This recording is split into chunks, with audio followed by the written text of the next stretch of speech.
अहम ख़बर वज़ीर आला सिंध सैयद मुराद अली शाह पारां केटी बंदर में मुहाणनि जूं ॿेड़ियूं गुम थियण वारे मामले जो नोटिस वठंदे कमिश्नर हैदराबाद ऐं फिशर्स खाते खे माहीगिरनि जी वाहर करण जी हिदायत करे छॾी आहे। वॾे वज़ीर सैयद मुराद अली शाह चयो त एडमिनिस्ट्रेटर ऐं पुलिस मुहाणनि खे ॻोल्हे वापसि खणी अचनि।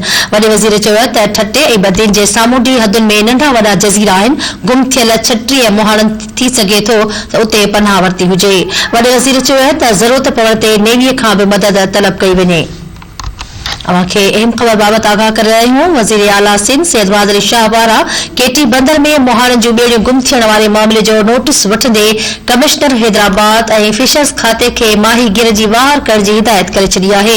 वॾे वज़ीर सैयद मुराद अली शाह चयो आहे त एडमिनिस्ट्रेटर ऐं पुलिस मुहाणनि खे ॻोल्हे वापसि खणी अचनि। वॾे वज़ीर चयो आहे त थटे ऐं बदियुनि जे सामूंडी हदुनि में नंढा वॾा जज़ीरा आहिनि। गुम थियल 36 मुहाणनि थी सघे थो उते पनाह वरिती हुजे। वॾे वज़ीर चयो त ज़रूरत पवण ते नेवीअ खां मदद तलब कई वञे।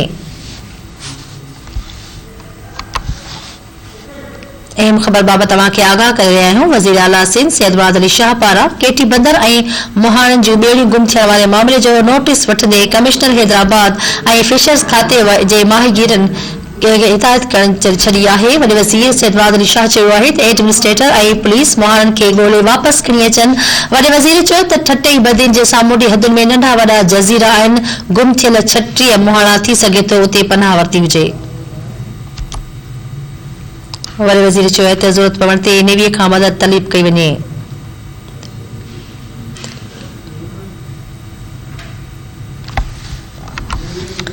वज़ीर आला सिंध सैयद मुराद अली शाह पारां केटी बंदर में मुहाणनि जूं ॿेड़ियूं गुम थियण वारे मामले जो नोटिस वठंदे कमिश्नर हैदराबाद ऐं बदियुनि जे फिशर्स खाते जे माहीगिरनि जी वाहर करण जी हिदायत करे छॾी आहे। वॾे वज़ीर सैयद मुराद अली शाह चयो आहे त एडमिनिस्ट्रेटर ऐं पुलिस मुहाणनि खे ॻोल्हे वापसि खणी अचनि। वॾे वज़ीर चयो त ठटे ऐं बदियुनि जे सामूंडी हदुनि में नंढा वॾा जज़ीरा आहिनि। गुम थियल 36 मुहाणा थी सघे थो उते पनाह वरिती हुजे।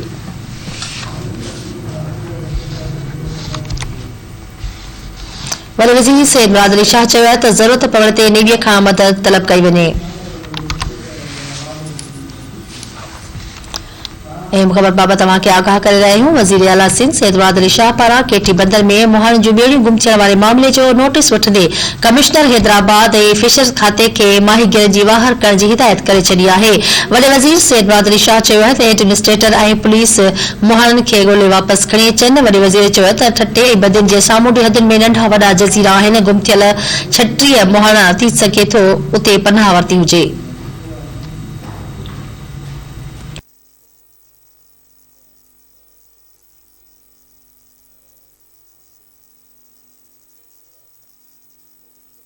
ख़बर बाबति आगाह कई पिया। वज़ीर आला सिंध सैयद मुराद अली शाह पारां केटी बंदर में मुहाणनि जी ॿेड़ियूं गुम थियण वारे मामले जो नोटिस वठंदे कमिश्नर हैदराबाद ऐं फिशरीज़ खाते खे माहीगिरनि जी वाहर करण जी हिदायत करे छॾी आहे। इन हवाले सां धरती टीवी न्यूज़ जो रिपोर्टर शबीर लाशारी असां सां लाइन ते मौजूद आहे। जी शबीर, आगाह कजो। जी बिल्कुल, सैयद मुराद अली शाह पारां केटी बंदर में मुहाणनि समेत ॿेड़ियूं गुम थी वञण वारे वाक़े जो नोटिस वरितो आहे।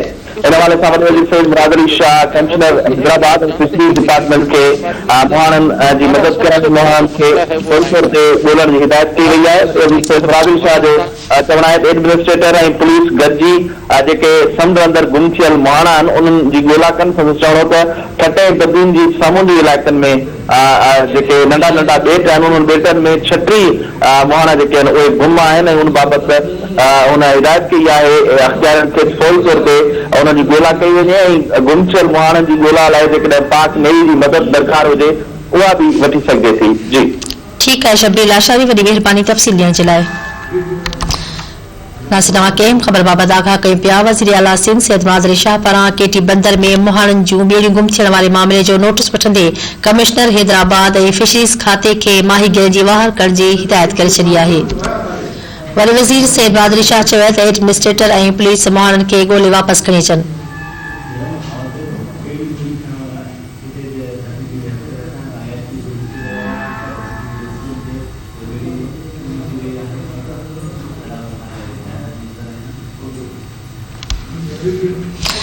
नासिन खे ॿुधायूं पिया वॾे वज़ीर चयो त 36 ऐं बदियुनि जे सामूंडी हदुनि में नंढा वॾा जज़ीरा आहिनि। गुम थियल 36 मुहाणनि थी सघे थो त उते पनाह वरिती हुजे। खे ॾेखारियूं पिया धरती टीवी जी एक्सक्लूसिव स्क्रीन ते ॿेड़ी ॿुड़ंदड़ जा जेके मंज़र आहिनि, हाउ ॾाढा मंज़र पंहिंजी टीवी स्क्रीन ते अवां ॾिसी सघो था। धरती टीवी फुटेजिस हथ करे वरिता आहिनि। खे ॾेखारियूं पिया नासिन ॿेड़ी ॿुड़ंदड़ जा नज़र जेके आहिनि फुटेजिस तव्हां पंहिंजी स्क्रीन ते ॾिसी सघो था। वज़ीर आला सिंध सैयद मादरी शाह पारां केटी बंदर में मुहाणनि जूं ॿेड़ियूं गुम थियण वारे मामले जो नोटिस वठंदे कमिश्नर हैदराबाद ऐं फिशरीज़ खाते खे माहीगिरनि जी वाहर करण जी हिदायत करे छॾी आहे। नाज़रीन अवां पंहिंजी स्क्रीन ते ॾिसी रहिया हो ॿेड़ी ॿुड़ण वारा जेके मंज़र आहिनि उहे धरती टीवी न्यूज़ हथ करे वरिता आहिनि। ॿेड़ी ॿुॾी रही आहे ऐं जेके माहीगीर आहिनि उहे इंतिहाई मुश्किल में आहिनि ऐं पंहिंजे पाण खे बचाइण जी कोशिश करे रहिया आहिनि। जी नासिन तव्हां ॾिसी रहिया हो टीवी स्क्रीन ते ॿेड़ी ॿुॾण जा जेके मंज़र आहिनि, हाउ ॾारींदड़ मंज़र आहिनि। तेज़ हवा आहे ऐं ॿेड़ी जेका आहे उहा ॿुॾी रही आहे। माहीगीर पंहिंजे पाण खे बचाइण जी कोशिश करे रहिया आहिनि।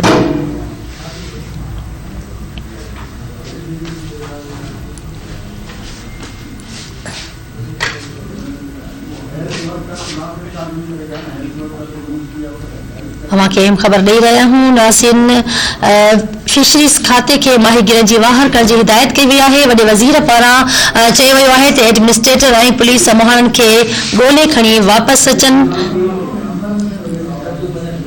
नासिन तव्हां ॾिसी रहिया हो पंहिंजी टीवी स्क्रीन ते माहीगीर पंहिंजे पाण खे बचाइण जी कोशिश करे रहिया आहिनि। तेज़ हवा सबबि तेज़ लहरुनि सबबि जेका ॿेड़ी आहे उहा ॿुॾी रही आहे ऐं माहीगीर पंहिंजे पाण खे बचाइण जी कोशिश करे रहिया आहिनि।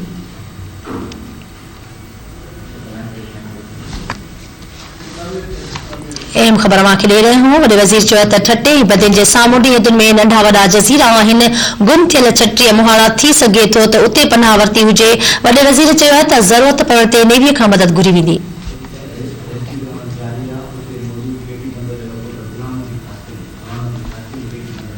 जी नाज़रीन रेस्क्यू जो जेको अमल आहे उहो जारी आहे। उते मौजूद असांजो रिपोर्टर गुलाम नबी ख़ासि करे लाइन ते मौजूद आहे। जी गुलाम नबी, कहिड़ा तफ़सील आहिनि? जी तव्हांखे ॿुधाईंदो हलां त केटी बंदर वेझो हजम तेज़ हवानि सबबि अलसिद्दीकी होड़ो ॿुधी वियो ऐं होड़े में सवार 16 मुहाणा जेका आहिनि 16 मुहाणा जी जिन मां 5 मुहाणा मेरीन टाइम सिक्योरिटी जेको आहे ज़िंदा सलामत जेके बचाया पिया, जॾहिं त मज़ीद जा ज़िंदा हथ माण्हू कया आहिनि। मल्हार जेका आहिनि जिन में मज़ीद 2 माण्हू जेका हथ कया आहिनि जिन में अकबर मल्ला, भुट्टो मल्ला, उमर मल्ला जेका शामिल आहिनि। बाक़ी जेके होड़े में सवार 8 माण्हू जेका आहिनि अञा ताईं जेका आहिनि लापता आहिनि। जॾहिं त तव्हांखे ॿिए पासे ॿुधाईंदी हलां त लाच में सवार अलबेरिया हसन 22 माण्हू जेका सवार जेका हुआ उहा लाच जेकी आहे महफ़ूज़ जेकी आहे ॿी लाच जेकी बचाई वई। जॾहिं तव्हां इन हवाले सां इहो ॿुधाईंदी हलां त इन मौक़े ते डीसी खटो केटी बंदर पहुची वियो। उन मौक़े ते डीसी खटो सूरत हाल जो जेको आहे जाइज़ो वरितो। उन मौक़े ते डीसी खटो ॻाल्हाईंदे चयो त असांखे जीअं इतला मिली आहे त इंतज़ामिया जेके हाई अलर्ट कई वई आहे रेस्क्यू जो कमु जेको जारी कयो। हुननि जो चवण ते जेके लापता 8 जेका माहीगीर जेका दरिया में जेका फसियल आहिनि इंशाअल्लाह ताला हुननि खे जल्द रेस्क्यू करे जेको आहे ॿाहिरि जेको आंदो ईंदो।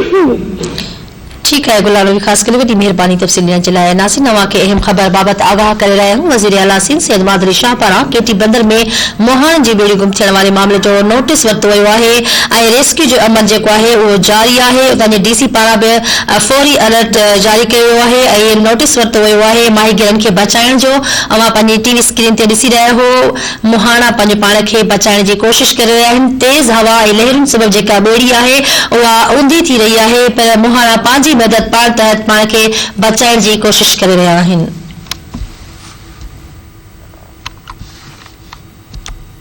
खे ख़बर ॾियूं पिया फिशरीज़ खाते खे माहीगिरनि जी वाहर करण जी वॾे वज़ीर पारां हिदायत कई वई आहे। वॾे वज़ीर सैयद मादरी शाह चयो त एडमिनिस्ट्रेटर ऐं पुलिस मिली करे मुहाणनि खे ॻोल्हे वापसि खणी अचनि। वॾे वज़ीर चयो त 36 बदियुनि जे सामूंडी हदुनि में नंढा वॾा जज़ीरा आहिनि। थी सघे थो त 36 मुहाणनि उतां पनाह वरिती हुजे। खे ॿुधाई पिया वॾे वज़ीर चयो त ज़रूरत पवण ते नेवीअ खां मदद घुरी वेंदी। अहम ख़बर बाबति तव्हांखे आगाह करे रहिया आहियूं। वरी वज़ीर सैयद मादरी शाह पारां केटी बंदर में मुहाणनि जूं ॿेड़ियूं ऊंधी थियण वारे मामले जो नोटिस वरितो वियो आहे। कमिश्नर हैदराबाद ऐं फिशरीज़ खाते ऐं पुलिस अमलदारनि खे माहीगीरनि खे बचाए घर वापसि वठण जे नाले हिदायत कई वई आहे। ठटे ऐं बदीन में जेके आहिनि मुहाणा जेके पाणीअ में फाथल आहिनि वक़्तु पंहिंजी मदद पाण तहत पंहिंजे पाण खे बचाइण जी कोशिश करे आहिनि। तेज़ हवाउनि सबबु ॿेड़ी जेके आहे उहा ऊंधी थी रही आहे ऐं लहरुनि सबबु जेका ॿेड़ी ऊंधी थी रही आहे पर मुहाणा पंहिंजी मदद पाण तहत पाण खे बचाइण जी कोशिश करे रहिया आहिनि। वज़ीर आला सिंध सैयद मादरी शाह पारां केटी बंदर में मुहाणनि जी ॿेड़ियूं गुम थियण वारे मामले जो नोटिस वरितो आहे। कमिश्नर हैदराबाद ऐं फिशरीज़ खाते खे माहीगीरनि जी वाहर करण जी हिदायत करे छॾी आहे। अवां पंहिंजी टीवी स्क्रीन ते ॾिसी रहिया हो ॿेड़ी ऊंधी थियण जा जेके मंज़र आहिनि जी।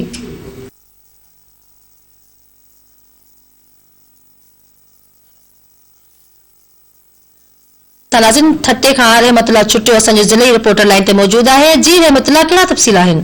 जी बिल्कुल सुबह जो अॼु तेज हवाउं से रात देर सां हादसो पेश आयो जंहिंमें केतिरी ॿेड़ियूं जेके अंदरि समुंड में वेलियूं पर इतला आहिनि त हिन वक़्तु जेके 3 ॿेड़ियूं जो आवाज़ जे दौर में अची करे हुते जेके समुंड में फाटी पियूं जेके नतीजे में हिकिड़ी ॿेड़ी जा माण्हू जेके 8 मना जेके मेरीन टाइम वारनि बचाए अस्पताल पहुचाया आहिनि। ऐं ॿुधाईंदो त हिन वक़्तु जेके उते एमरजेंसी लागू कई आहे समूरो अस्पताल जेके फ़ैली इलाइक़े जो अस्पताल हुननि में एमरजेंसी लागू करे वरिती आहे।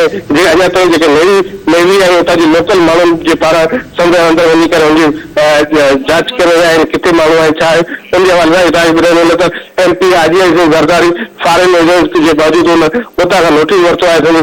नौजवान PP अगवान पुट जेको आहे आशिक़ अली ज़रदारी उते पहुतो आहे ऐं उतां जी सॼी सूरत जो जाइज़ो वरितो पियो वञे ऐं जेके माण्हू अञा अंदरि फाथल आहिनि उन्हनि खे कढण जी कोशिशि कई पई वञे। ऐं इहो तव्हांखे ॿुधाईंदो न हिन वक़्तु जेके पहिरीं 4 माण्हू पंहिंजी मदद साण ते तव्हांजे 4 माण्हुनि खे नई फोर्स पहुचाए हिते पहुती आहे। जी ठीकु आहे रहमतुल्लाह वॾी महिरबानी।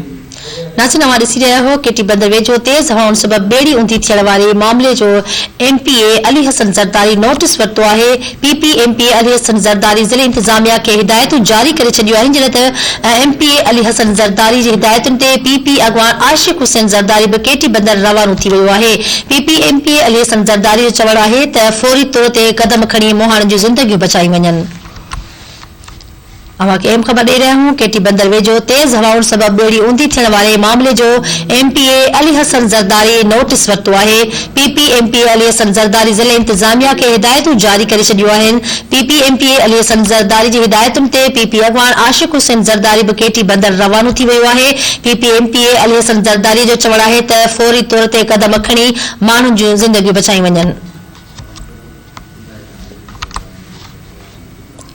जीरासी नवां ॾिसी रहिया हो ठटे में तेज़ हवाउनि सबबु ॿेड़ी ऊंधी थियण वारे मामले जो PP MPA Ali Hassan Zardari notice वठी छॾियो आहे। PP MPA अली हसन ज़रदारी ज़िले इंतिज़ामिया खे हिदायतूं जारी करे छॾियूं आहिनि। MPA अली हसन ज़रदारी जी हिदायतुनि ते PP अगवान आशिक़ हुसैन ज़रदारी बि केटी बंदर रवानो थी वियो आहे। रेस्क्यू जो अमल जारी आहे। 8 मुहाणनि खे आहे जेको आहे ज़िंदा मेरीन टाइम पारां कढियो वियो आहे। बाक़ी जेके ॿिया मुहाणा आहिनि उन्हनि खे ॻोल्हण लाइ बि रेस्क्यू अमलो पहुची वियो आहे ऐं तेज़ हवाउनि सबबु उन्हनि खे जाइ हंध ते पहुचण में मुश्किल थी थिए। इन करे जेके मुहाणा आहिनि उन्हनि खे बि कढण लाइ असांजी रेस्क्यू जेके टीमूं आहिनि उहे पहुची वियूं आहिनि। अहम ख़बर अव्हां खे ॾियूं पिया नाज़रीन PP MPA अली हसन ज़रदारी पारां बि मुहाणनि खे बचाइण जे लाइ हिदायतूं जारी कयूं वयूं आहिनि।